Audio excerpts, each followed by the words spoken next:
Bismillahirrahmanirrahim. Assalamualaikum warahmatullahi wabarakatuh.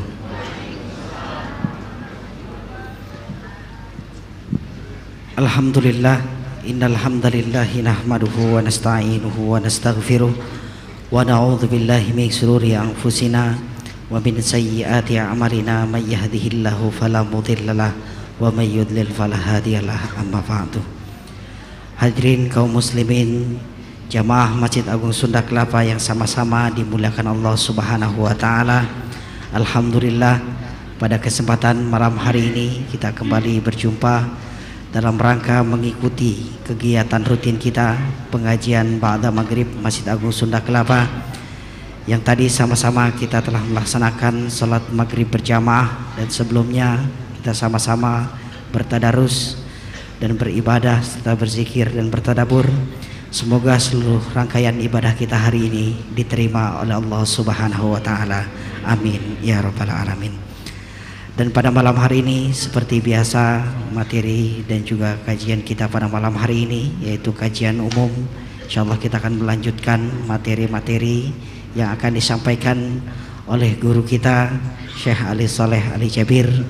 Insyaallah Al-Mukarram telah hadir di tengah-tengah kita. Untuk itu mari sama-sama kita awali dan kita buka majelis kita dengan sama-sama membaca Ummul Kitab Suratul Fatihah, memohon keridhaan dari Allah Subhanahu wa taala dan juga mohon keberkahannya, serta mohon dari Allah Subhanahu wa taala kemudahan dalam menerima ilmu agama yang disampaikan oleh guru kita. Dan juga ada beberapa permohonan mohon doa dan bacaan Al-Fatihah. Yang pertama untuk almarhumah Mbah Darmo Inggeni, dan juga untuk almarhum Bapak Khaidir bin Mustamam, dan juga untuk almarhumah Ibu Mardiah binti Zuria, dan juga untuk almarhumah Kusmarsyah binti Hadi Wijoyo. Semoga para almarhum diterima di sisi Allah Subhanahu wa taala dan diterima segala amal ibadahnya. Dan juga untuk kita yang ada di sini, semoga Allah Subhanahu wa taala selalu memberikan kesehatan untuk kita semua dan juga keberkahan dan dimudahkan dalam segala halnya. Ala hadhihi niyyah wa kullu niyatin salihah ila hadratin Nabi Mustafa Rasulullah sallallahu alaihi wasallam. Al-Fatihah. A'udzu billahi minasyaitonir rajim. Bismillahirrahmanirrahim. Alhamdulillahirabbil alamin arrahmanir rahim maliki yaumiddin. Iyyaka na'budu wa iyyaka nasta'in. Ihdinas siratal mustaqim siratal ladzina an'amta 'alaihim ghairil maghdubi 'alaihim waladdallin. Amin. Amin amin ya rabbal alamin. Jamaah yang dimuliakan Allah, sebelum kita sama-sama mendengarkan kajian kita pada malam hari ini, ada satu pengumuman yang dapat kami sampaikan untuk jamaah sekalian. Kembali kami informasikan untuk kegiatan itikaf rutin bulanan Masjid Agung Sunda Kelapa pada bulan Februari insyaallah akan diselenggarakan pada malam Ahad tanggal 2 dan 3 Februari 2013. Acara itikaf insyaallah akan dimulai pada pukul 21.00 sampai dengan selesai ibadah kuliah duha pada Ahad paginya. Adapun untuk penceramah itikaf insyaallah akan diisi oleh Ustaz Haji Utsman Umar Syihab MA, dan ceramah duhanya insyaallah akan diisi oleh guru kita Syekh Ali Saleh Ali Muhammad Jabir. Untuk itu kami mengundang kepada jamaah yang dimuliakan Allah untuk dapat hadir dalam acara itikaf tersebut.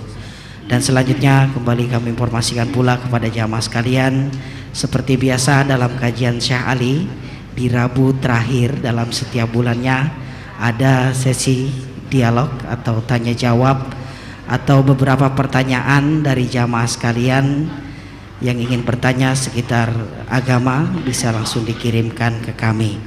Dan untuk pertemuan yang akan datang pada Rabu akhir dalam bulan Februari, kami mohon demi terjalinnya demi memudahkan pertanyaan dari jamaah, 2 hari sebelum pertemuan kajian kita dikumpulkan di kami atau di saya sendiri. Pertanyaan-pertanyaan dari jamaah dikumpulkan 2 hari sebelum pertemuan di akhir bulan setiap Rabunya.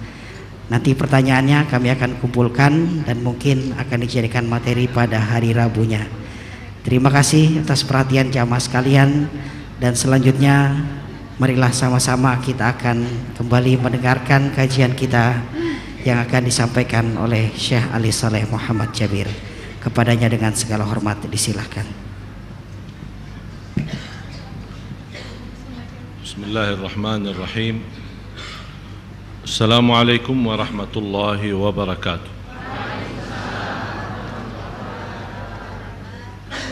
Alhamdulillahi rabbil alamin wa asyhadu an la ilaha illallah wahdahu la syarika lahu waliyus salihin wa asyhadu anna sayyidana wa nabiyyana Muhammadan abdullahi wa rasuluhu as-sadiqul amin. Allahumma salli wa sallim wa barik ala sayyidina Muhammad wa ala alihi wa sahbihi wa man tabi'ahum bi ihsanin ila yaumiddin. Subhanaka la ilma lana illa ma 'allamtana innaka antal alimul hakim. Maha suci Allah, saya tidak memiliki ilmu apa-apa, hanya saja apa yang diberikan oleh Allah subhanahu wa ta'ala. Alhamdulillah wa syukrillah atas segala kemudahan yang telah diberikan oleh Allah subhanahu wa ta'ala untuk kita semua. Mudah-mudahan senantiasa kita berkumpul dalam rangka menuntut ilmu, karena Rasulullah sallallahu alaihi wasallam bersabda di hadis yang sahih, man salaka tariqan yaltamisu fihi ilman sahhalallahu lahu bihi tariqan ilal jannah. Dalam dasar hadis ini ulama menjelaskan tidak ada jalan yang termudah ke surga Allah kecuali lewat belajar ilmu. Saking pentingnya ilmu yang kita belajari, Allah subhanahu wa ta'ala sendiri memuji orang-orang yang belajar. Malaikat pun beristighfar, mendoakan orang-orang yang belajar. Pohon dan batu, semut dan juga ikan-ikan di dalam air laut, semuanya mendoakan orang-orang yang suka menuntut ilmu. Dan Rasulullah sallallahu alaihi wasallam bersabda di hadis yang sahih, "Man yuridillahu bihi khairan yufaqihu fid din." Kalau Allah menghendaki sebuah kebaikan bagi seorang hamba, kebaikan itu yang dihendaki Allah adalah memahami agama, fikih dalam agama. Bapak Ibu yang dimuliakan Allah subhanahu wa ta'ala, alhamdulillah dalam kesempatan ini kita sama-sama kita kumpul lagi, walaupun malam ini khusus untuk tanya jawab, tapi dengan syarat yang kita sudah jelaskan, tanya jawab yang sudah ditulis dan sudah diajukan sebelum harinya, 2 hari sebelumnya, supaya kita bisa membacakan pertanyaan yang sesuai. Kalau pertanyaan yang tidak sesuai atau pertanyaan yang tidak jelas, kita akan tunda atau tidak menjawab. Dan alhamdulillah, saya khususnya malam ini bahagia sekali karena ternyata biarpun dakwah kami sudah sampai kemana-mana, sudah cukup lama di almarhum TPI, kemudian di MNC,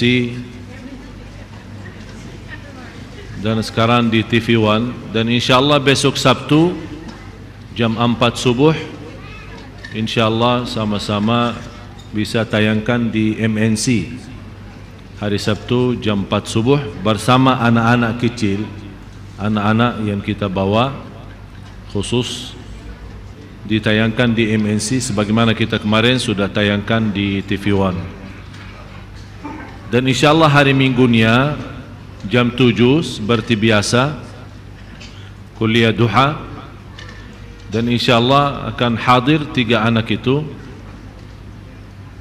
supaya jamaah sekalian bisa langsung tes, bukan hanya bisa bertamu tapi bisa langsung tes bacaan dan hafalan mereka.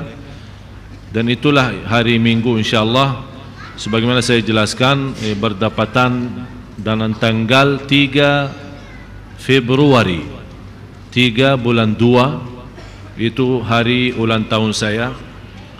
Sekaligus memang kalau saya lahir di bulan 2 tanggal 3 bulan 2 Hijriah dan juga tanggal 3 bulan 2 Masihiyah. Jadi 2 bulan berdapatan dengan hari yang sama dan bulan yang sama. Mudah-mudahan anda semua hadir berkenan yang membawakan antarkan hadiah ulang tahun saya boleh. Terima kasih dan mentahniah lebih enak daripada repot-repot. Dan insyaallah Imam Kuba juga akan hadir. Mudah-mudahan saya masih berusaha untuk Imam Kuba menimami Qiyamul Lail malam minggu, karena beliau hari minggunya siang pulang ke kota Madinah. Mudah-mudahan beliau di malam terakhir bisa hadir di sini, karena salat tahajud atau Qiyamul Lail di belakang beliau jauh-jauh nikmat, karena kita belum sempat lama dengan beliau, belum sempat mendengar lebih panjang lagi. Tapi insyaallah di malam minggu insyaallah kita bisa sama-sama nikmati salat malam seperti kita salat di tanah suci insyaallah. Dan saya sudah pesan kalau imam insyaallah siap jadi imam di malam minggu ini, saya minta dibacakan kalau bisa 1 juz supaya insyaallah jemaah bisa 1 rakaat, karena 1 juz kan 20 halaman. 1 juz 20 halaman. Kepanjangan ya? Oh pendek. Oh ya udah, nanti saya pesan minta lagi tambah jadi 2 juz. Masya Allah, ternyata ibu-ibu semangat juga salat malam ya. Luar biasa. Saya fikir ditegur kepanjangan, malah ternyata kebendean katanya. Luar biasa. Itu tanda begitu semangatnya jamaah sekalian untuk salat malam. Memang jujur saja Bapak Ibu yang dimuliakan Allah Subhanahu wa taala, kenapa saya berkata hari ini bahagia? Alhamdulillah beberapa hari lalu kami berhasil, biarpun sangat padat, karena saya mengurus tamu imam, urus anak-anak kecil, jadi saya mendapatkan tidur setiap hari hanya 2 jam. Kadang-kadang saya urus makanan mereka tapi saya lupa diri. Jadi makan sarapan jam 7, bisa makan lagi jam 7 pagi besoknya. Tapi subhanallah sudah biasa lah, jadi tidak makan angin saja sudah biasa. Tapi alhamdulillah tidak pernah masuk angin, malah masuk angin jadi saya kenyang, bukan sakit. Kalau orang Indonesia masuk angin sakit. Alhamdulillah yang kemarin kita sama-sama dan Baksa ke Makassar, luar biasa ramainya jamaah di sana. Pulang dari Makassar langsung kita isi di Masjid Istiqlal. Habis isi di Masjid Istiqlal kan bapaknya sahabat saya Ustaz Yusuf Mansur baru meninggal dunia kemarin. Mudah-mudahan dirahmati Allah Subhanahu wa taala, mudah-mudahan diampuni segala dosanya dan diterima amal ibadahnya di sisi Allah Subhanahu wa taala. Dan beliau sekarang sudah berangkat umrah. Dan alhamdulillah beliau kirimkan BB ke saya. Terima kasih Syekh atas semua bantuannya. Saya bilang, apa yang saya bantu? Saya di Jakarta, ente di Madinah. Dia bilang, dengan bertolongan dan izin Allah, lewat antum saya bisa ketemu Imam Masjidul Haram dan Imam Masjid Nabawi, sekaligus bapaknya Imam Masjid Kuba, bertemu di satu majlis. Dan alhamdulillah beliau sangat bangga dan senang bisa bertemu dengan mereka. Dan insyaallah akan 1 minggu lagi akan beliau balik. Bapak Ibu, kami dalam berdakwah, saya selalu sampaikan,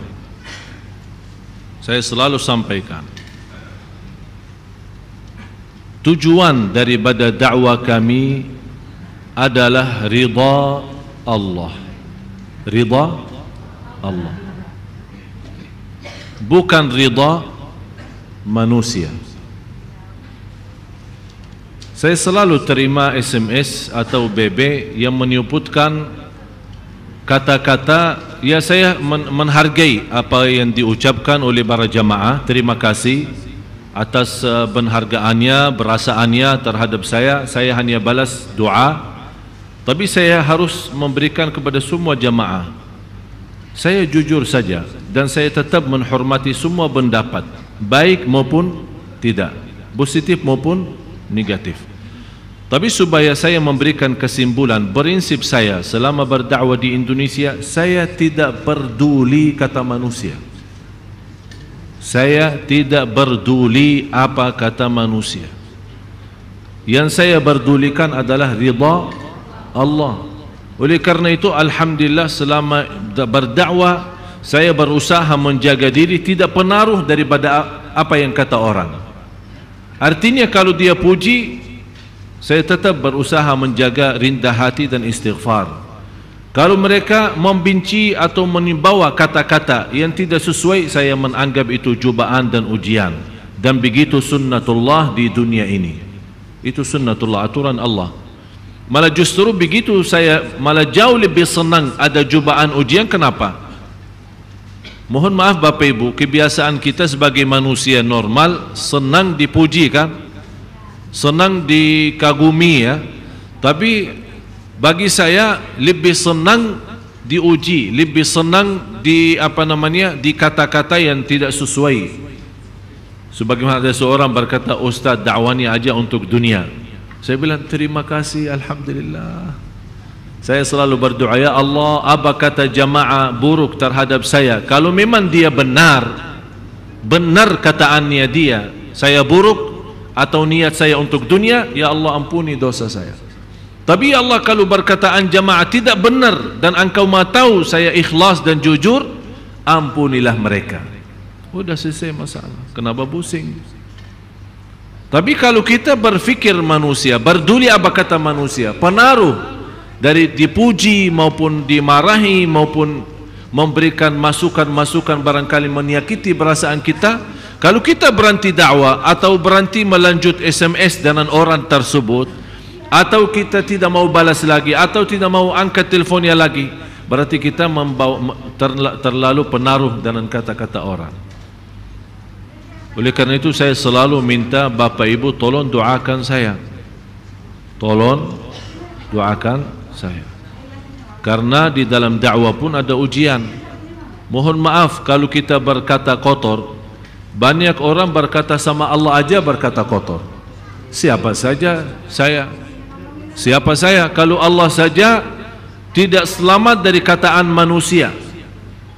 Allah saja sudah diberkata-kata yang tidak sesuai dengan zat Allah yang maha agung. Apa lagi saya? Para Nabi dan Rasul sama. Oleh karena itu sunnatullah Bapak Ibu. Jadi kalau ada orang berkata sama ibu kata-kata yang menyakiti perasaan, tidak usah diresponin. Tidak usah diresponin. Bilang aja begini dalam hati anda atau saat anda berdoa, ya Allah, kalau memang perkataan ibu itu benar ada di dalam diri saya dan hal itu buruk, ya Allah ampunilah saya. Tapi ya Allah, ternyata apa kata ibu terhadap saya itu fitnah dan cerita tidak benar, ya Allah ampunilah dia. Udah selesai.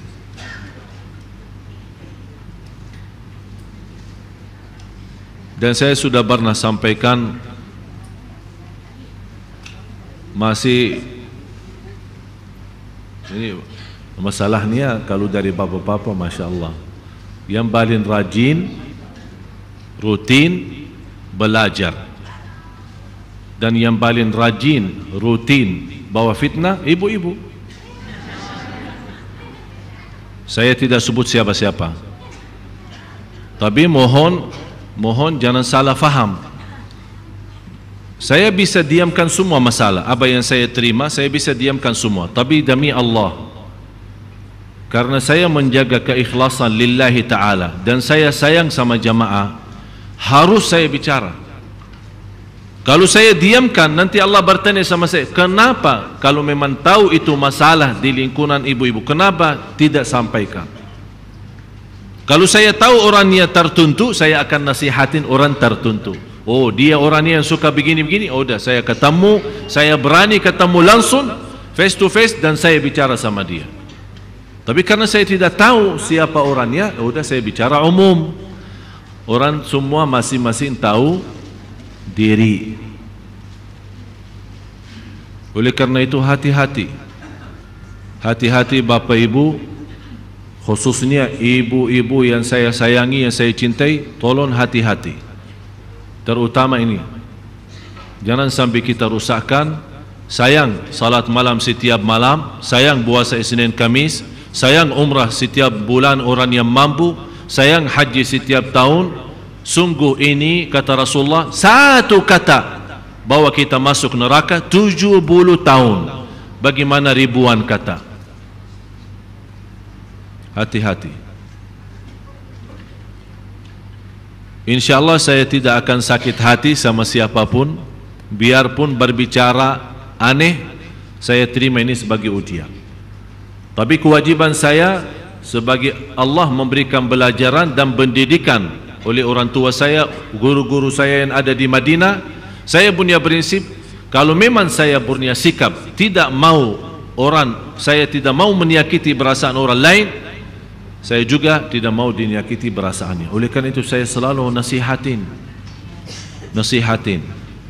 Dan saya yakin Bapak Ibu, terutama ibu-ibu, pasti niat baik, hatinya baik, tapi perlu dipimpin, perlu dibina, perlu ditunjukkan jalan yang benar. Ihdinas siratal mustaqim.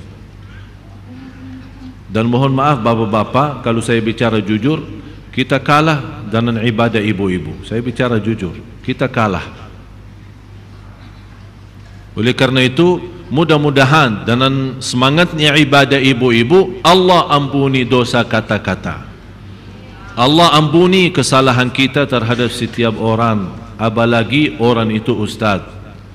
Biar Bapak Ibu, terutama ibu-ibu, kalau tahu dosa gosip orang biasa, dosa besar.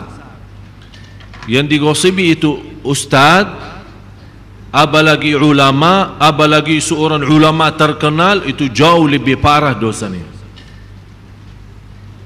Jadi bukan hanya kebaikan yang berbeda, dosa pun juga berbeda, tidak semua sama. 29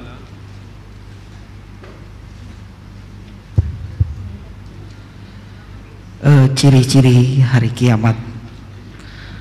29 tersebarnya kekikiran dari Abu Hurairah radhiyallahu anhu dari Rasulullah sallallahu alaihi wasallam bersabda, zaman semakin berdekatan, amal berkurang dan kekikiran dilemparkan ke dalam hati.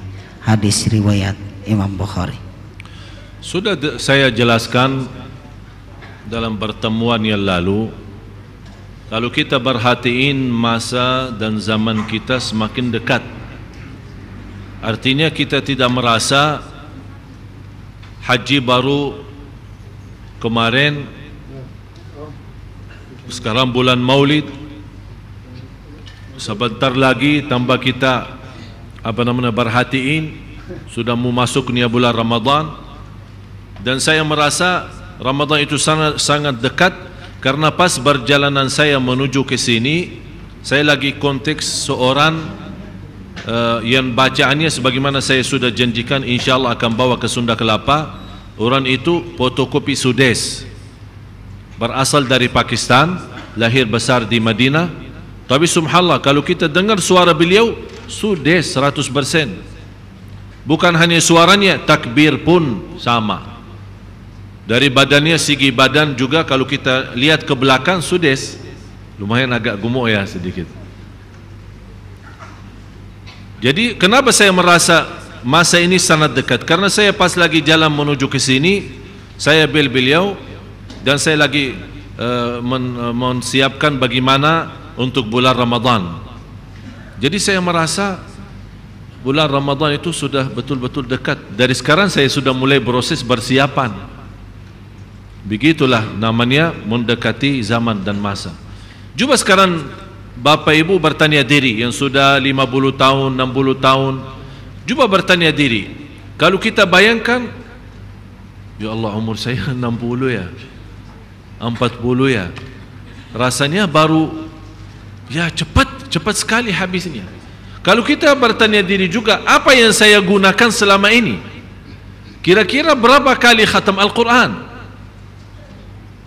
Sebagaimana saya jelaskan, seorang pemuda, salah satu murid saya di kota Madinah, berusia sekarang 24, sejak 18 tahun hafal Al-Quran, sekarang 24, setiap tahun khatam 1000 kali khatam Al-Quran. Apa yang kira-kira kita lakukan? Ini seumur muda begini. Malah saya pernah mendengar, membaca sejarah ulama Ahlul Quran. Kita tidak usah bicara ulama-ulama besar, tapi biasa Ahlul Quran yang suka baca Al-Quran. Di antaranya yang kita suka baca dalam bacaan mereka Al-Imam Hafs. Imam Hafs itu yang kita baca sekarang, bacaan imam kita, riwayat Imam Hafs. Imam Hafs waktu meninggal dunia, dia punya adik perempuan, nangis. Dia bilang, kenapa kamu nangis? Saya sudah mengkhatam Al-Quran di rumah saya lebih dari 300.000. Jadi kalau kita saya sendiri membaca cerita ini, karena saya sebagai orang yang tahulah sejarah ulama-ulama dulu, saya menganggap hal-hal biasa. Tapi kalau saya membawa cerita didengar oleh para jamaah, ini kayaknya berlebihan. Dan saya sudah jelaskan, untuk mengkhatam Al-Quran sebanyak itu di zaman dulu biasa-biasa aja. Dan kalau sekarang dianggap aneh, dianggap susah, dianggap tidak bisa, karena kita sudah jauh daripada Al-Quran. Saya sebelum masuk di sini bisik-bisik sama imam-imam kita. Imam-imam kita di Sunda Kelapa duduk di depan. Sebelum saya masuk, saya lagi bisik. Perkataan mereka, saya lagi menjawab. Seorang ibu bertanya, saya lagi menjawab. Kata imam menegur saya, sekarang syekhnya HP-nya terus dah pernah lepas. Saya bilang, betul, alhamdulillah saya tidak pernah lepas, karena membagi jawab pertanyaan. Kadang-kadang kalau saya lepasin satu hari saja, lepasin HP saya satu hari saja, begitu saya aktifin besoknya lebih dari 180 SMS masuk. Semua ada yang jawabannya, pertanyaannya jelas, soal agama, ada yang curhat, ada yang bermacam-macam. Ada yang pertanyaannya aneh, kalau kita jawab dengan jawaban yang singkat, malah dijawab, kok cuma segini aja. Jadi macam-macam kita lihat. Tapi tetap kita demi agama, kewajiban saya harus sabar. Terus saya balas. Dan saya bilang sama imam, memang betul kata imam, saya tidak pernah lepas HP. Malah kita menghitungkan, kita sekarang memegang HP, apalagi BlackBerry, lebih jauh daripada Al-Quran. Oleh karena itu kita merasa, mana bisa khatam setiap bulan sekali, mana mungkin khatam apalagi 1000 kali. Malah dianggap sebuah dahsyat atau mukjizat atau karunia Allah kalau ada orang mampu mengkhatam sebanyak itu. InsyaAllah kalau hari Minggu datangnya 3 anak, anda sendiri akan melihat. Saya akan bawakan cerita Zainah yang 4 tahun, bagaimana kebiasaannya dia membaca Al-Quran 4 tahun. Subhanallah. Sebabnya berdekatan zaman, berdekatan masa, kita merasa tidak sanggup beramal. Otomatis apa yang terjadi? Amal salih berkurang. Malah sekarang kalau kita memberikan kepada jamaah suruh khatam Al-Quran setiap bulan sekali, katanya ada amalan lain. Kalau kita kasih amalan baca Al-Quran, ada amalan lain. Seolah-olah malas baca Quran. Maunya apa? Maunya Allah, Allah, Allah, Allah, Allah, Allah, Allah, Allah, Allah, Allah, 10.000. Enak. Kalau itu Allah lah, gampang. Tinggal bawa tasbih terus. Kalau kita masih sebuah kebiasaan, itu yang dia mau. Tapi kalau Al-Quran yang jauh lebih banyak manfaat, jauh lebih banyak keagungannya, jauh lebih banyak rahasianya, dan sebagaimana firman Allah, innahu laqur'anun karim, sungguh Al-Quran mulia dan memberikan kemuliaan bagi kita. Bapak Ibu, ingat satu hal, anda mau jadi mulia enggak? Mau jadi mulia tidak? Al-Quran. Kalau anda serius mau jadi mulia di hadapan Allah dan mulia di hadapan manusia, jaga Al-Quran, perhatikan Al-Quran. Saya heran seorang ibu yang tidak pernah megang Quran atau jarang baca Al-Quran. Pas lagi halangan, dia telefon saya, apakah boleh saya baca Al-Quran lagi tidak salat ya? Saya tanya, ibu memang biasa suka baca Al-Quran setiap hari? Ini lagi ketawa dia. Kenapa ibu ketawa? Jujur saja, jarang. Oh, jarang baca. Sekarang lagi halangan mau baca. Ya, saya bilang tak boleh. Ya Allah, sayang sekali. Ibu, kalau sayang sekali, nanti kalau sudah suci, jaga Al-Quran, jangan berhenti. Kalau sudah memang menjadi rutin sambil anda menghafal dan ada setor hafalan, dan kamu kalau tinggalin Al-Quran bisa hilang hafalannya, baru saja saya berkata boleh baca biarpun lagi halangan. Tapi tidak pernah kita megang Quran, kok tanya pas lagi halangan, tanya boleh apa tidak.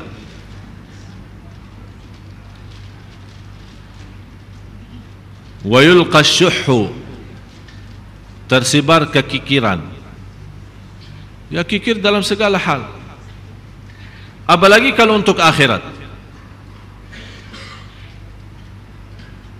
Saya melihat seorang beli mobil, anaknya di Amerika, orangnya kaya raya, anaknya di Amerika, beli mobil dalam harga 12 miliar.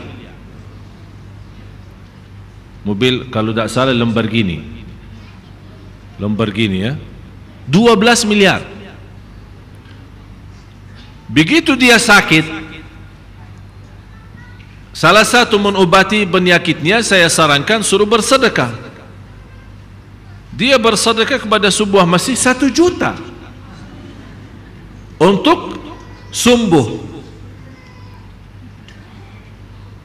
Tapi untuk anaknya 12 miliar mobil. Dan baru kemarin anaknya sendiri yang saya berhubungan dengan dia SMS saya, kecelakaan mobil, hancur.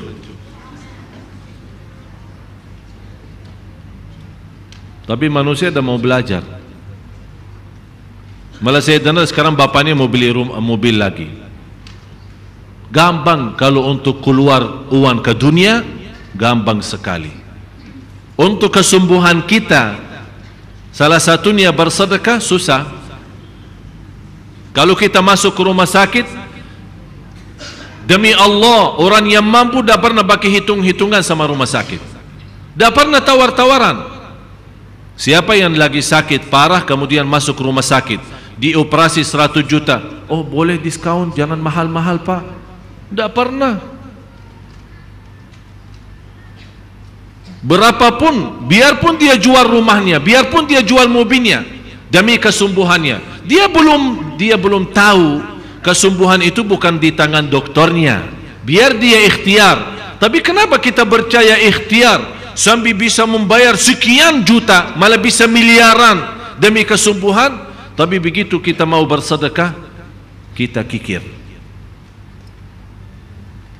Harus kita koreksi cara hitungan kita lagi, perbaiki cara hitung. Ini semuanya dari Allah, dan saat kita meninggal tidak akan bawa apa-apa. Itu yang harus kita sadari.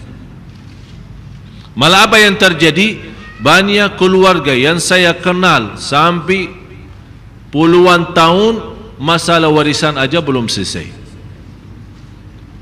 Jadi akibat kita tinggalkan harta malah mengakibatkan bermasalah banyak di tanah keluarga kita. Di antara juga masalah tidak disegerakan bagi warisan, alasannya apa?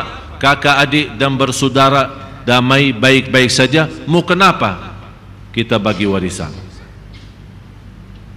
Kenapa bagi warisan? Kita kan sama-sama kakak adik, kita sama-sama saudara, alhamdulillah kita tak punya masalah. Biar bapak ibu tahu, masalah warisan jauh lebih utama dari memakamkan orang mayat. Contoh, kalau orang tua kita meninggal ya, ada tinggalkan harta warisan banyak, mana yang lebih utama, membagi warisan atau menkuburkan ayah kita?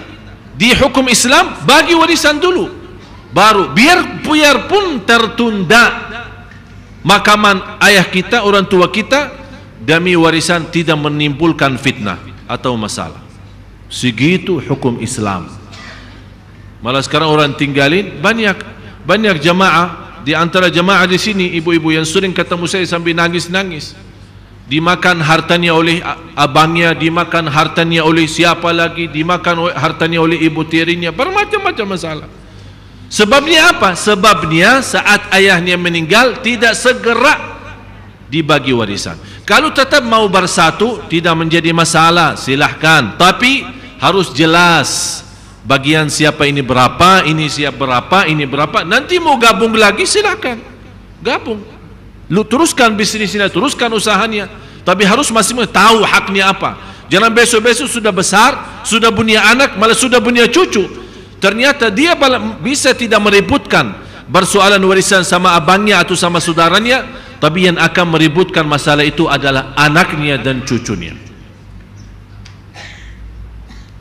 Hati-hati Bapak Ibu. 30.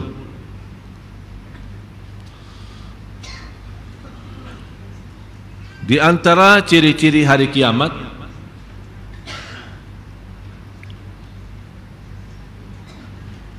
mana Ustaz Faruk? Oh, ada orang Islam. Di antara ciri-ciri hari kiamat adalah tersebar istilahnya bisnis atau berdagang. Saking banyak berdagangnya, banyak bisnisnya, apa yang terjadi? Terpaksa seorang laki-laki ajak istrinya ikut juga berdagang. Ini salah satu ciri. Sekarang malah lebih banyak berusaha berumbuhan. Sadaqa Rasulullah, benar kata Rasulullah. Malah saya kenal banyak keluarga, begitu saya bertanya, bagaimana bapak bisnisnya, usahanya? Oh maaf, saya tidak tahu, itu urusan ibu.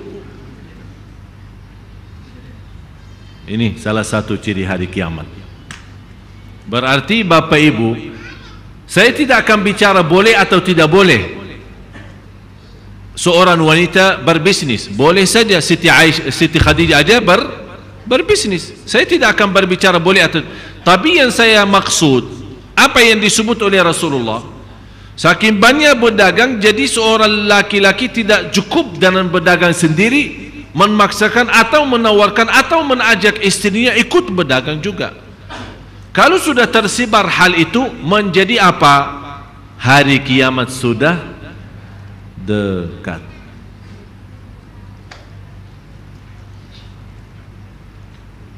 %60 jamaah Sunda Kelapa berdagang.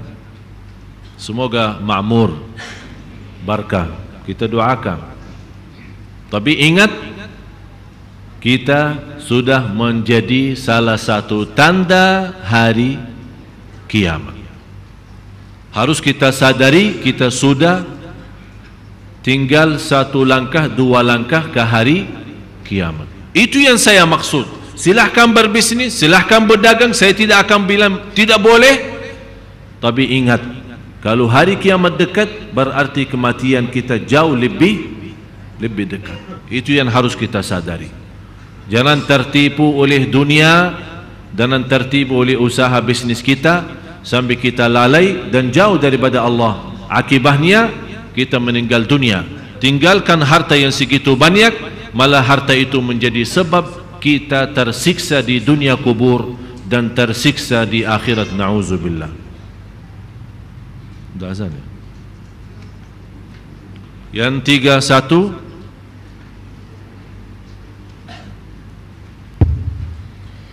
31, banyaknya peristiwa gempa bumi Dari Abu Hurairah radhiyallahu anhu menuturkan, Rasulullah shallallahu alaihi wasallam bersabda, tidak akan terjadi hari kiamat sehingga terjadi banyak peristiwa gempa bumi.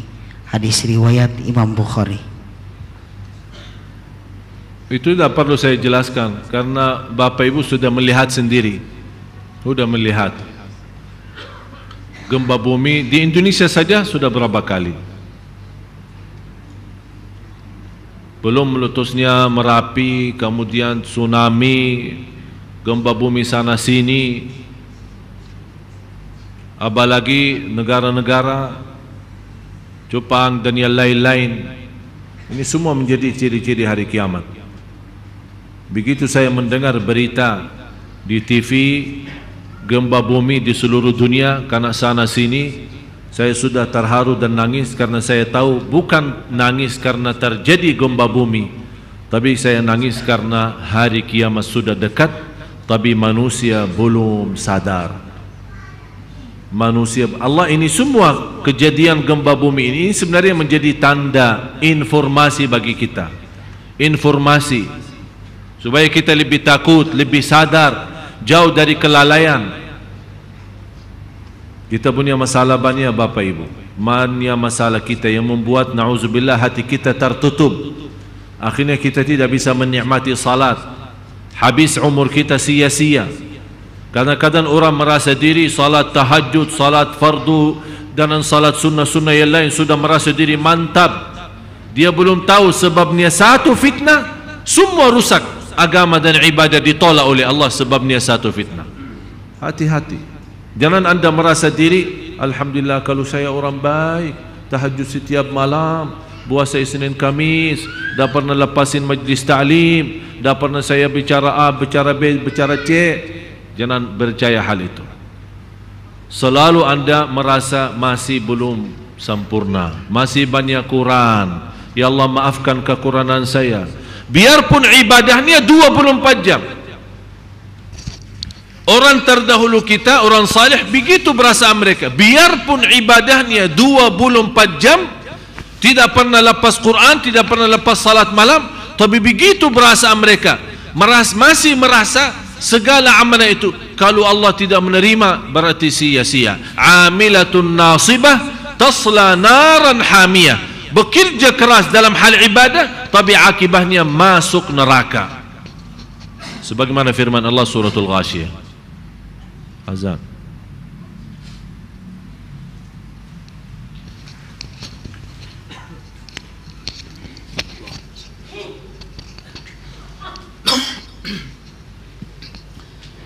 Allahu Akbar, Allahu Akbar. Allahu Akbar,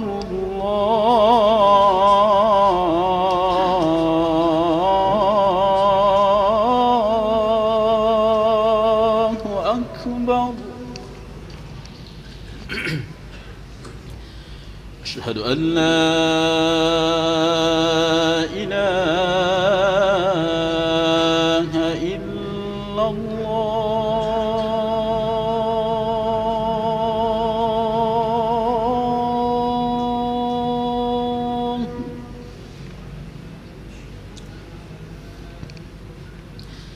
أشهد أن لا إله إلا الله.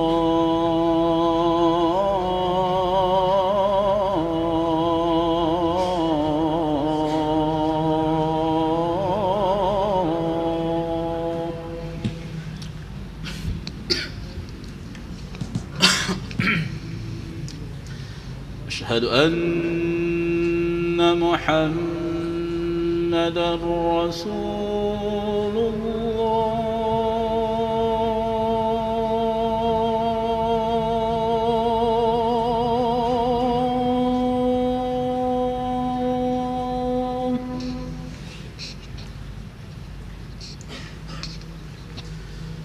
أشهد أن محمد رسول الله.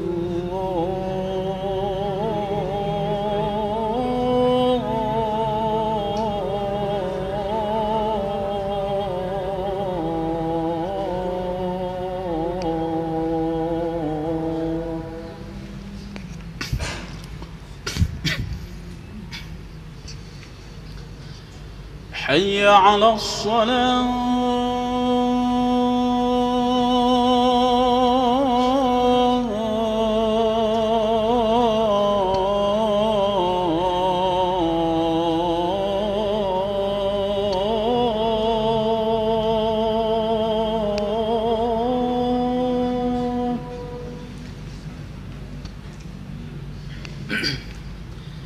حي على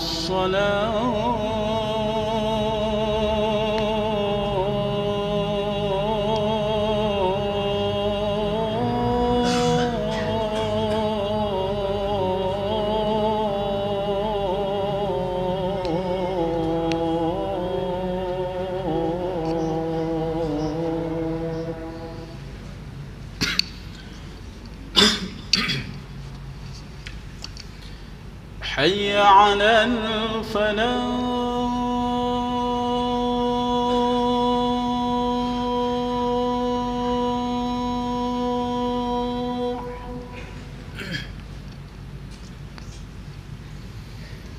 حي على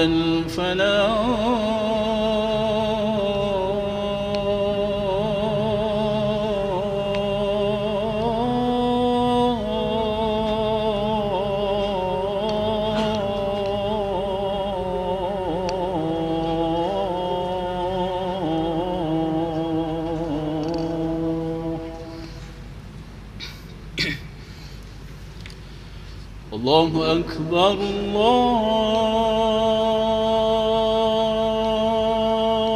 الله أكبر لا إله إلا الله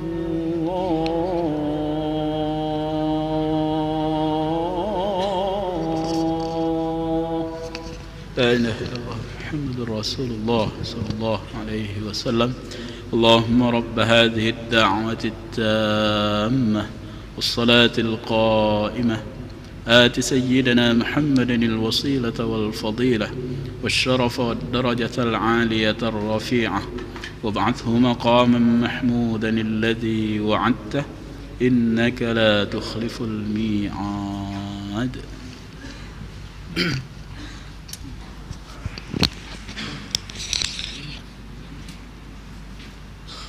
بسم الله الرحمن الرحيم. الحمد لله اللهم صل على سيدنا محمد وعلى آل سيدنا محمد. Bapak-bapak, ibu-ibu yang dimuliakan Allah Subhanahu wa taala dan dirahmati Allah sekalian.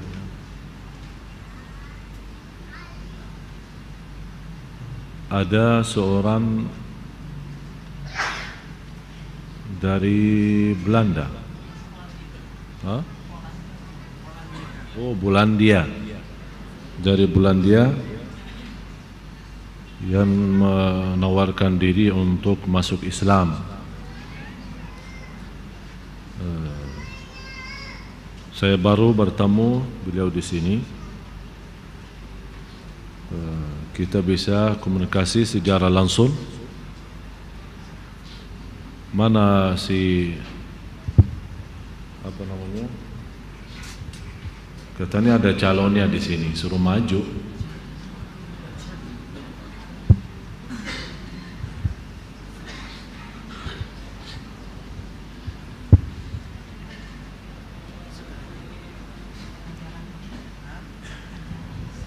Hajjah Rahmah ada. Hajjah Rahmah.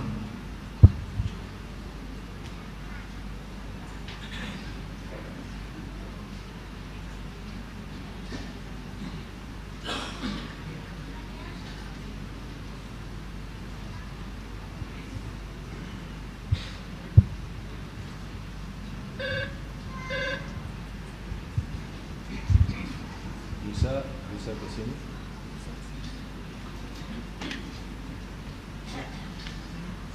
Berdua. Itu hadap sana.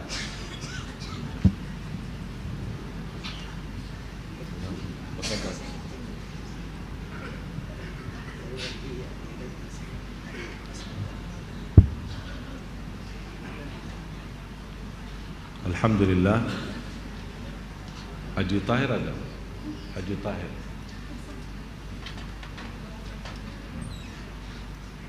Ini seorang ibu saya sudah kenal lama, dan beliau suka menceritakan ke saya, selalu beliau mimpi melihat saya dan beberapa orang saleh, dan dia selalu belajar sama saya tapi lewat mimpi. Dan subhanallah, begitu saya bersilaturahim ke rumahnya, beliau terharu sekali, dan selalu kita kontak dan silaturahim. Dan saya sampaikan kepada ibu, ada istilahnya kontak batin dengan ruh-ruh para orang saleh di antara orang yang hidup sama orang yang sudah wafat.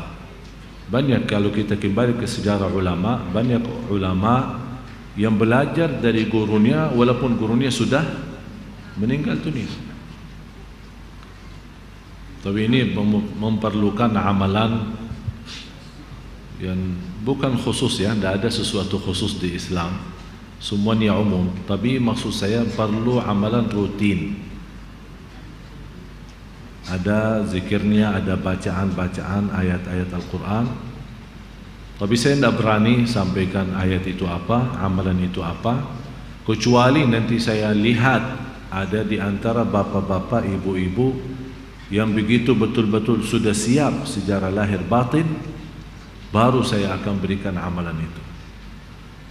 Malah amalan itu sangat luar biasa. Kita akan dengan senang dan enak bisa bertemu Rasulullah SAW lewat mimpi, bisa bertemu dengan Sayyidina Abu Bakar radhiyallahu anhu, bertemu dengan Siti Khadijah radhiyallahu anha, Siti Aisyah radhiyallahu anha. Luar biasa. Tapi mohon maaf, sampai sekarang saya belum ketemu seorang yang siap lahir batin untuk saya boleh menijazahkan. Sebagaimana saya mendapatkan dari guru ke guru, saya memberikan amalan itu kepada orang tertentu. Selama 4 tahun belum saya dapat. Biarpun orang itu ustaz, belum saya dapat. Mudah-mudahan nanti ada satu saat di antara Bapak Ibu, khususnya jamaah Sunda Kelapa yang saya cintai, mudah-mudahan di antara Bapak Ibu yang bisa mendapatkan amalan itu. Tapi saya yakin kalau Anda bisa mendapatkan, insya Allah akan luar biasa. Kekuatan, terutama kekuatan batin, dan tidak ada rasa terganggu atau gangguan jin, syaitan dan yang lain-lain.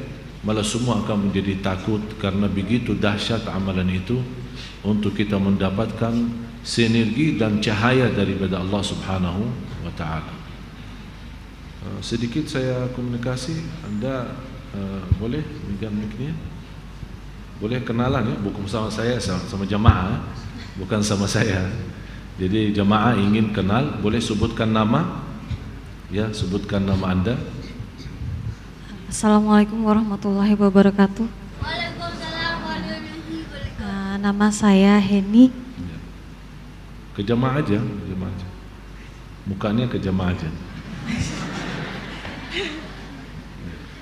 Namanya terus di mana tinggal? Saya tinggal di Pondok Pinang. Boleh ketemu dengan ceritanya apa? Tidak apa-apa, biar maksudnya biar jamaah juga mendoakan supaya insya-Allah ini ibu-ibu ini orang salihah ini, ya, bukan orang sembarangan di sini, ya semua orang salih, jadi doanya insya-Allah makbul. Jadi ceritanya bermula 3 bulan yang lalu.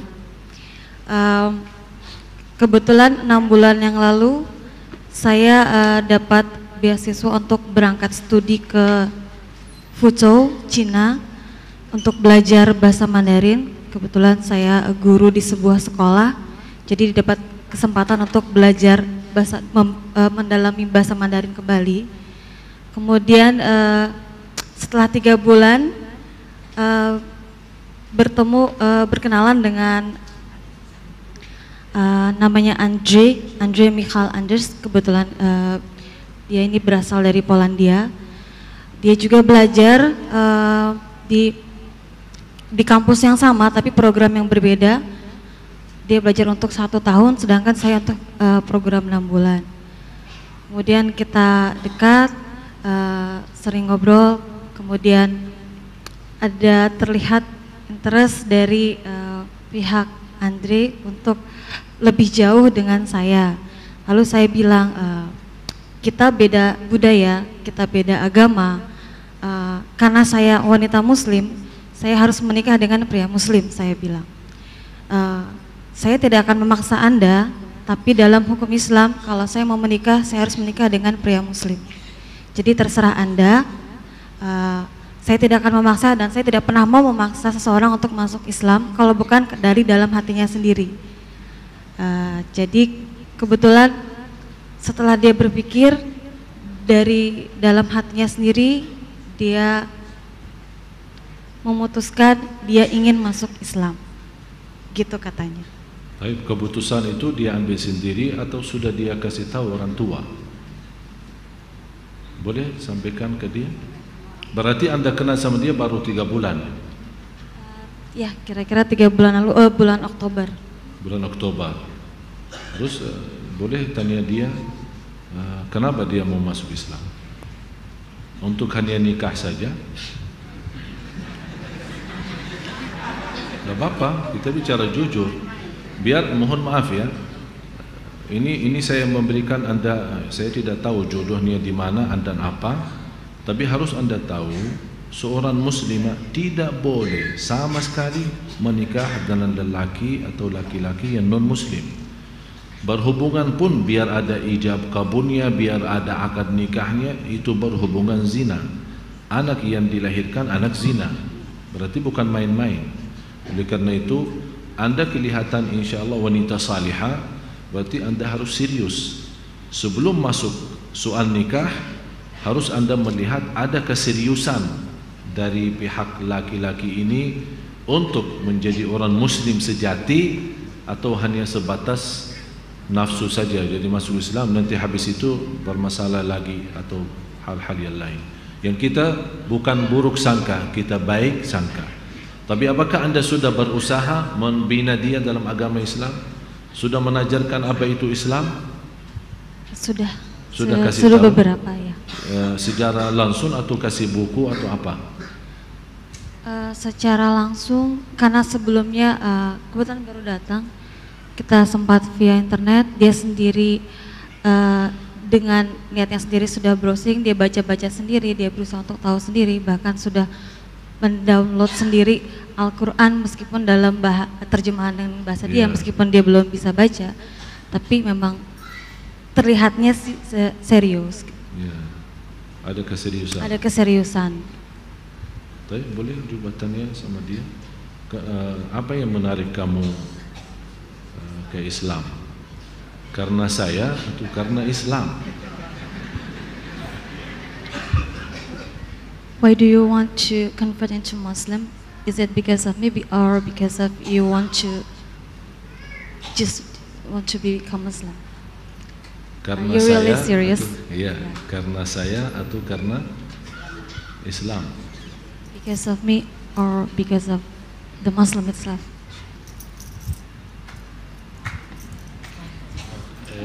Of course, I will not tell the truth. I wouldn't say that you are not the reason.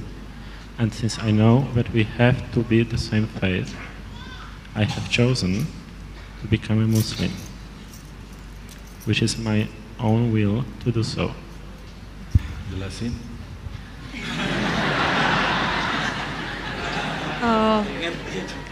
Dia tidak akan berbohong bahwa memang salah satu alasan kenapa dia mau berpindah ke Islam memang untuk bisa menikah dengan saya, dan untuk bisa menikah dengan saya memang harus punya satu keyakinan, yaitu keyakinan saya yaitu Islam.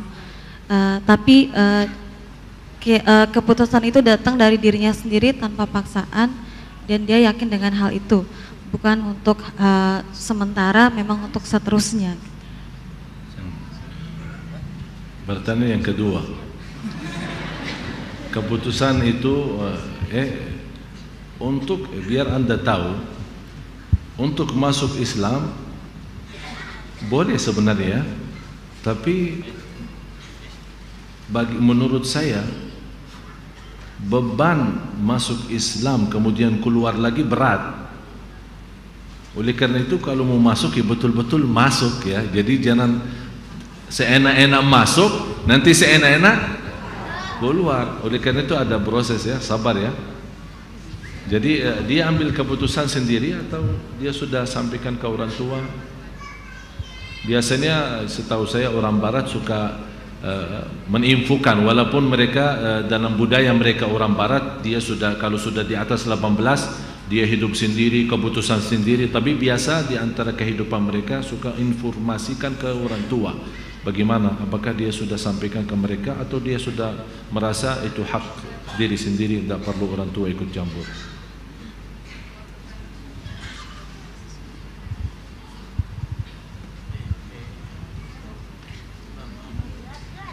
No, because in my culture, basically, since I hear my parents are in my country, there was no opportunity to talk about it really. Whereas I believe, and it is believed, it is held in my country, but it is my decision, and I am free to do that.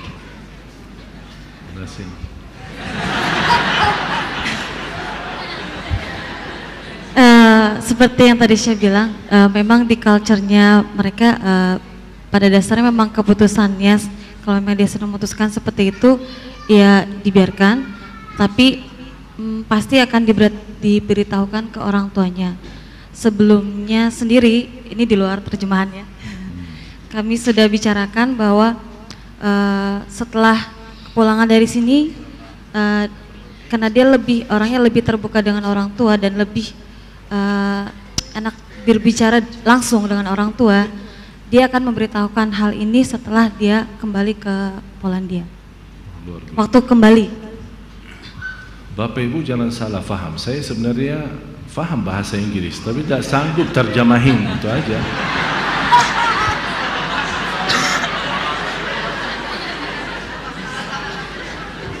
Bapak mau jelasin boleh?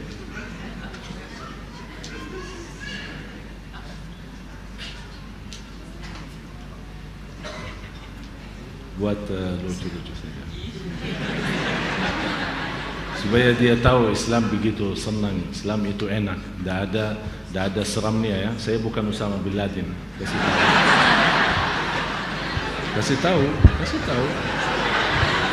apa-apa, supaya dia tahu Islam itu luas ya. Jadi bukan semua sama, tidak semua sama. Islam bilang sudah almarhum, sudah kembali kepada Allah. Urusannya sekarang sama Allah, saya tidak mau bahas. Tapi harus dia tahu saya bukan Usama bin Laden. Sampaikan.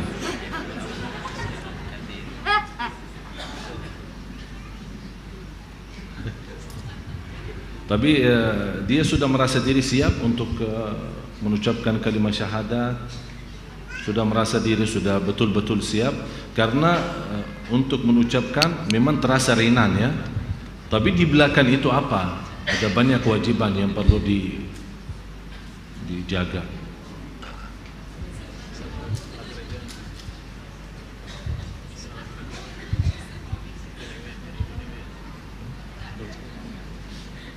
It's, well, I think as much as I can be.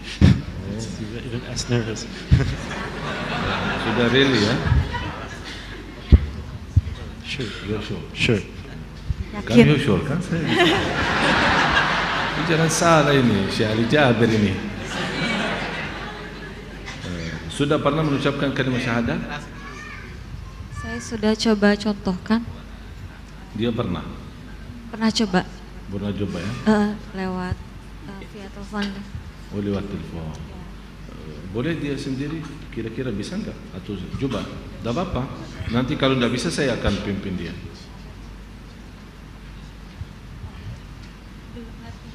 Belum lagi.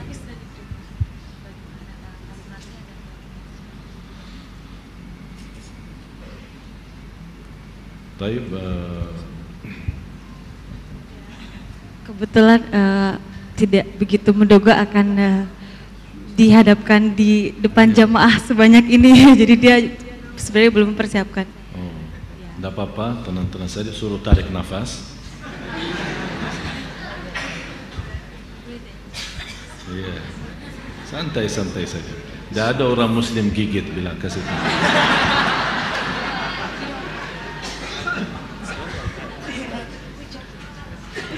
Iya. Agak tegang katanya. Kasih tahu kita memang biasa di sini, khususnya malam Kamis, hari Rabu malam Kamis. Alhamdulillah, ini keluarga saya semua.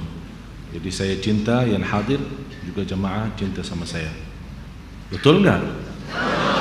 Alhamdulillah. Jadi saya akan baca, dia ikut sama saya pelan-pelan, ya. Cukup bahasa Arab, tidak perlu bahasa Indonesia karena dia bukan, ya, cukup bahasa Arab. Ashhadu alla ilaha illallah wa ashhadu anna Muhammadan Rasulullah. Sah kan? Dia tahu artinya? Coba sampaikan artinya. I know the meaning. Coba sampaikan artinya bahasa dia sendiri. Bahasa dia, memang dia tidak bisa bahasa Indonesia. Okay, explain gitu. If I remember correctly now, because it's like English, Polish, and Arabic. If I remember correctly, the translation is, the meaning is, but I believe in Allah, the creator of words, and in Muhammad, his prophet. Wierzę w Allaha, stworzyciela światów, i w Muhammada, który jest jego prorokiem. Masih w Allah. Nabi Muhammad Rasulullah. Yes, Muhammad, który jest jego prorokiem, means Muhammad was his prophet. Berarti sudah tahu artinya. Anda sudah kasih tahu atau dia sendirian? Saya beritahu. Ya, Kemudian beritahu. kebetulan dia sendiri juga mencoba menerjemahkan ke bahasanya sendiri. Dia agamanya sebelum ini apa? Katolik. Katolik. Tapi karena dia agama Katolik, ada kita tambah lagi. Maaf, diulang lagi, nanti terus sama saya.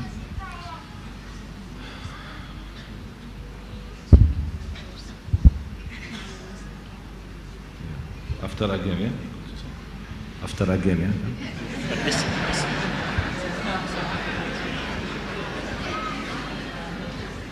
Ya.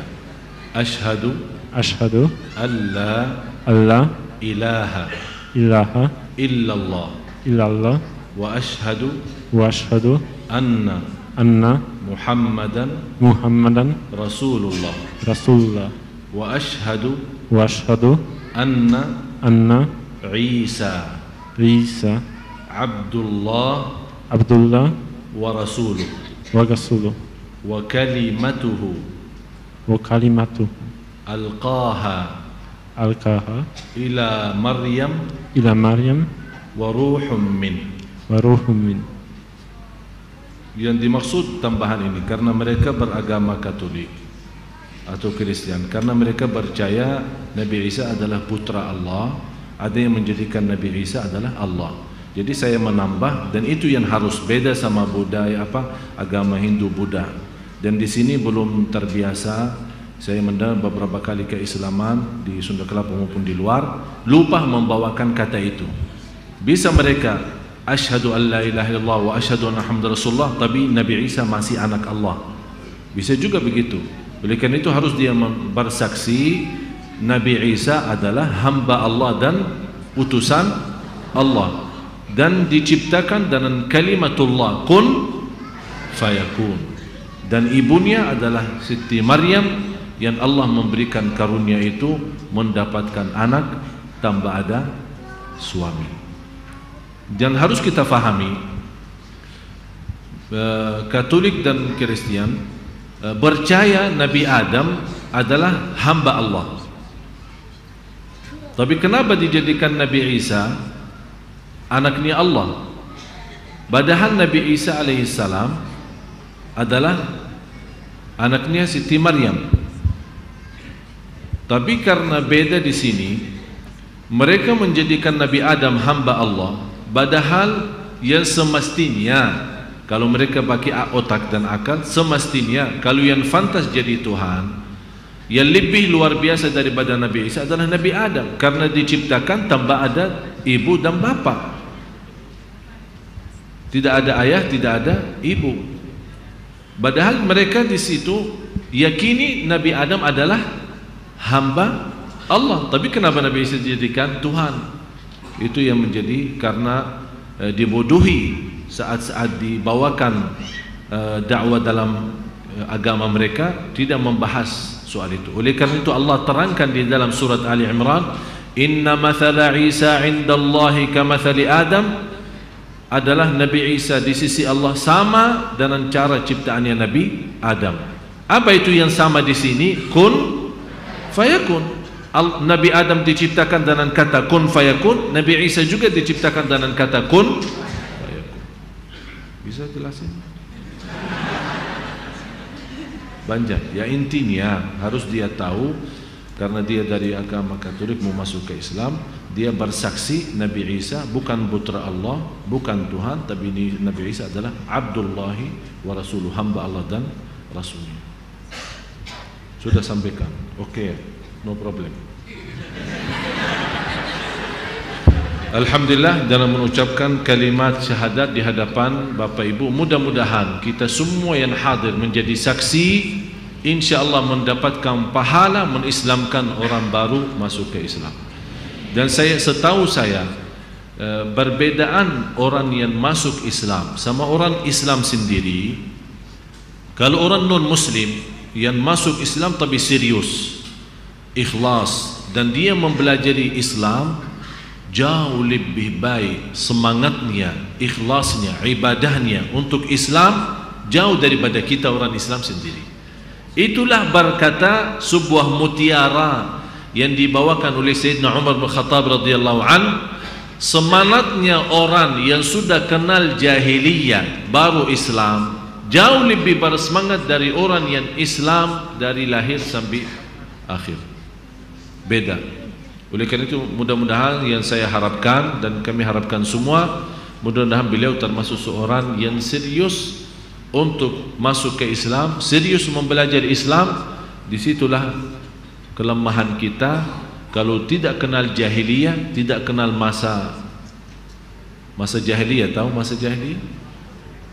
Ya, kami doakan. Dan saya boleh saya ganti nama beliau?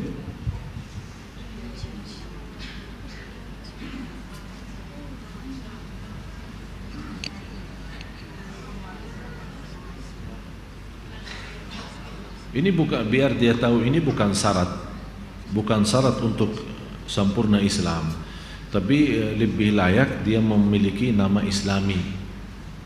Karena dia Muslim, ya rubah.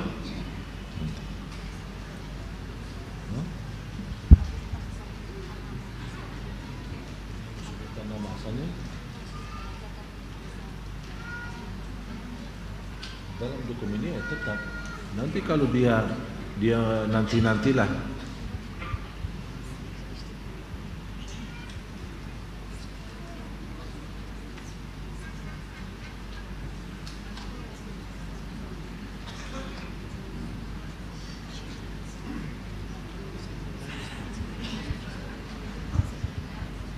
Jadi menjadi nama panggilan aja, menjadi nama panggilan.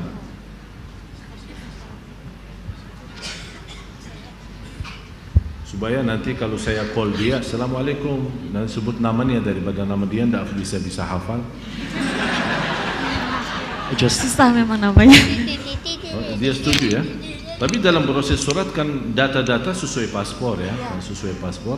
Nanti kalau dia ke depan mampu rubah nama di dalam paspor ya terserah, itu aturan beda lagi ya.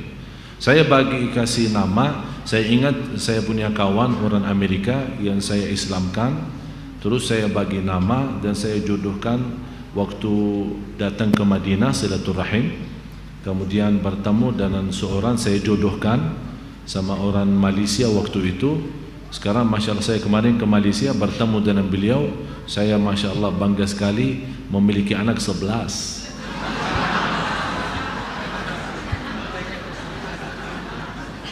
Dan semua anaknya Masya Allah, lebih banyak yang laki-laki cuma 3, sisanya perempuan. Yang paling besar, tapi saya bilang sayang sudah saya punya istri. Tapi luar biasa, saya kasih nama Muhammad Taha Abdullah. Muhammad Taha Abdullah, ini semuanya 3 nama itu adalah nama Rasulullah sallallahu alaihi wasallam. Mudah-mudahan dengan beliau membawa nama ini, insyaallah Allah bukakan hatinya dan insyaallah senantiasa bersemangat untuk menjadi orang muslim yang sejati. Amin ya rabbal alamin. Bisa sebut nama dia? Biar dia tidak salah kalau ditanya namanya siapa, tidak tahu. Muhammad Taha Abdullah. Sudah hafal? Muhammad Taha Abdullah. Masya Allah. Alhamdulillah. Kami doakan Al-Fatihah.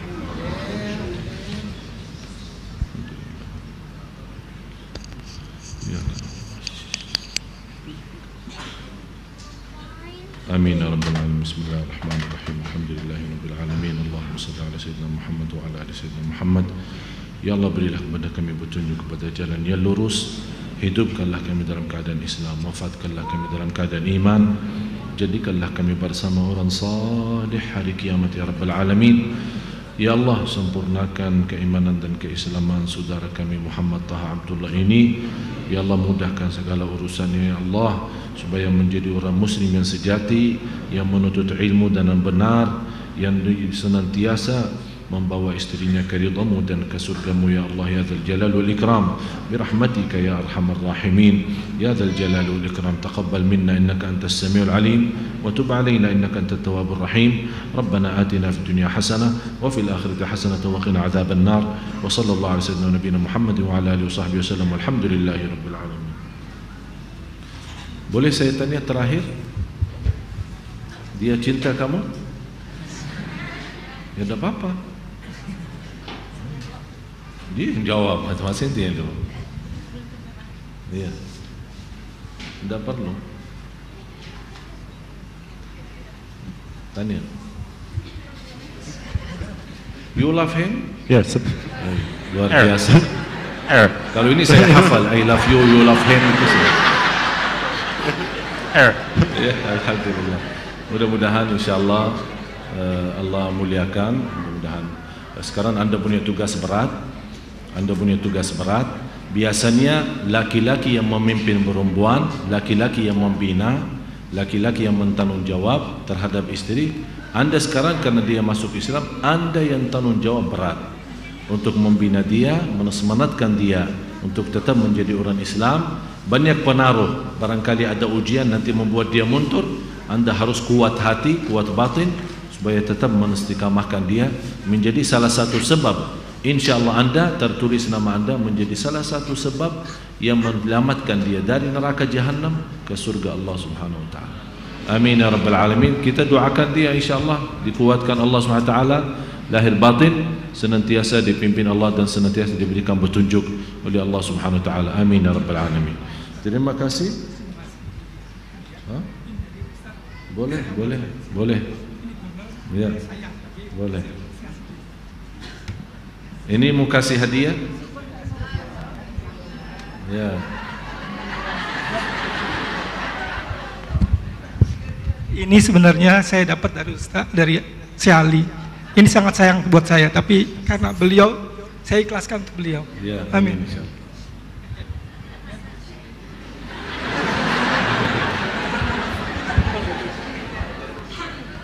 Nanti lepas salat, tolong bapak, ibu-ibu ucapkan tahniah selamat, kemudian bapak-bapak, tapi lepas salat supaya insyaallah kita buktikan persatuan kita, supaya dia insyaallah lebih tenang hatinya dan lebih bersemangat untuk insyaallah menjadi orang muslim yang sebenarnya.